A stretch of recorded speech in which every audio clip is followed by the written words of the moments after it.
Well, hello and welcome to Caring for the Ministry Leader's Soul from Moody Bible Distance Learning. This is your fearless leader, Professor Jefferson M. Williams, and I am coming to you from the remote location of Shenoa Baptist Church, actually from the parsonage at Shenoa Baptist Church in Shenoa, Illinois.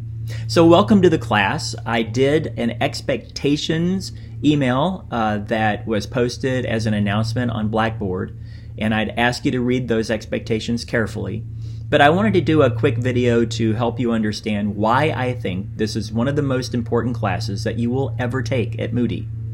I will tell you, I wish I had a class like this, undergrad or graduate, which I didn't. About 6 years ago, I was on staff at a church and I had been there for 13 years. And I fell down. I just fell down. There was nothing unethical, nothing immoral, nothing illegal, nothing that would have made the papers or anything else. I just had been juggling five balls, and they said, "Well, look, Jeff can juggle 5 balls. Give him 5 more. Hey, he can juggle 10." And it just went further and further and further, and I got tireder and tireder and more tired, right? And I simply got so tired, soul tired, that I couldn't do it anymore. And looking back, I did not take care of my soul very well. I ran hard, I did a lot of stuff, but I didn't take care of my soul.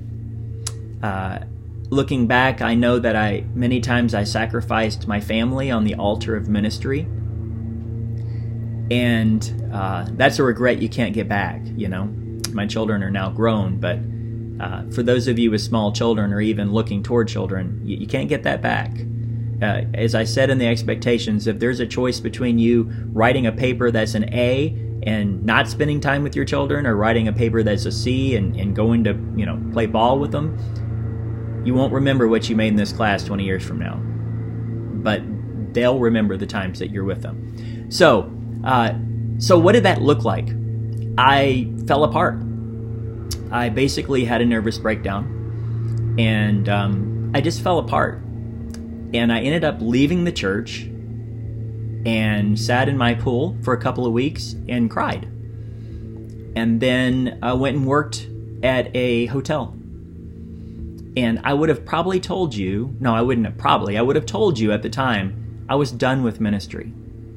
I was done. I'm also a master's level LCPC counselor, so I was going to do private practice, and I was just done with being a pastor. And in the past 6 years, I have taken much better care of my soul. And I've taught this class many, many times. And each time I've told people that if you do not take care of your soul, if you do not take care of yourself, you cannot have an effective ministry. Okay?